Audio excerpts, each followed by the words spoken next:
Materi yang kita bahas selanjutnya adalah teks cerpen.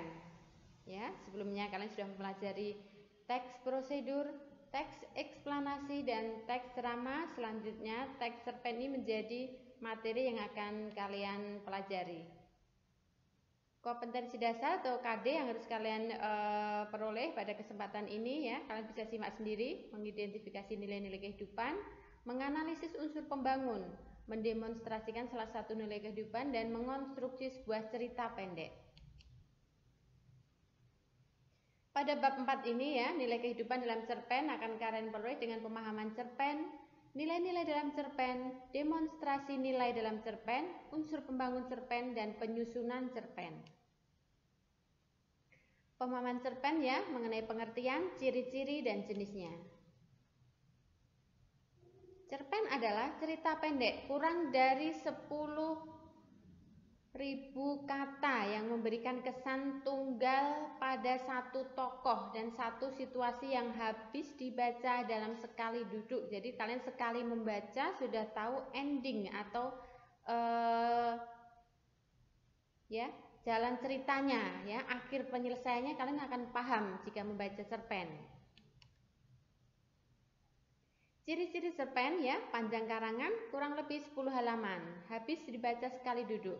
Tidak menggambarkan semua kisah para tokohnya. Ada konflik, kemudian menimbulkan satu alur, ya. Jadi hanya ada satu alur. Perwatakan tokoh dilukiskan singkat dan menimbulkan kesan mendalam bagi pembaca.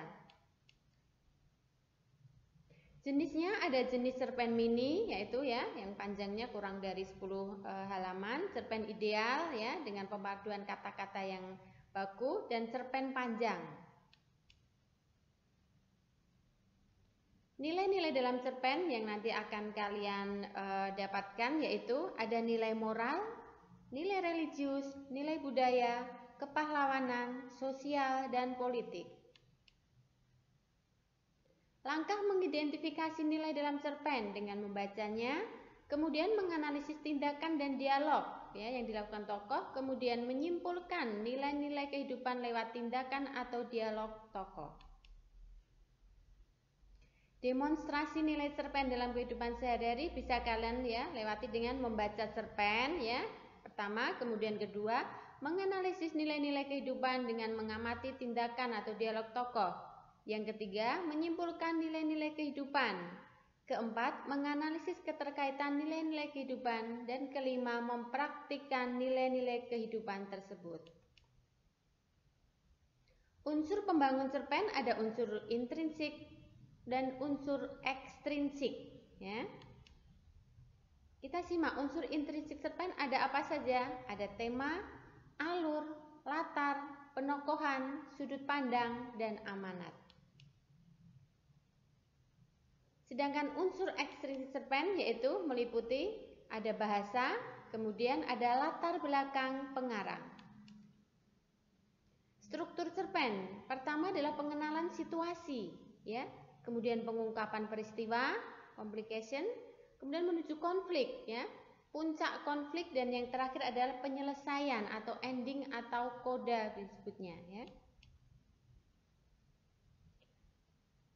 Unsur kebahasaan cerpen, ya, kalian bisa lihat, ya, ada keterangan waktu, penggunaan keterangan waktu, kemudian verba aksi, ya, verba aksi itu tindakan, kemudian dialog, otomatis dalam cerpen selalu ada dialog-dialognya. Menyusun cerpen, kemudian nanti juga kalian akan menyunting cerpen, ya. Langkah menyusun cerpen bagaimana? Pertama, tentukan tema, ya. Kedua, menentukan pusat pengisahan atau jalan ceritanya bagaimana. Ketiga, menentukan penokohan. Keempat, menentukan latar atau setting, dan kelima, menyajikan cerpen dengan alur yang menarik. Langkah menyunting dengan memperbaiki kesalahan, kemudian mencermati kesalahan penggunaan ejaan. Bisa juga dengan langkah pertama bisa ditempuh dengan membaca keseluruhan cerpen tersebut.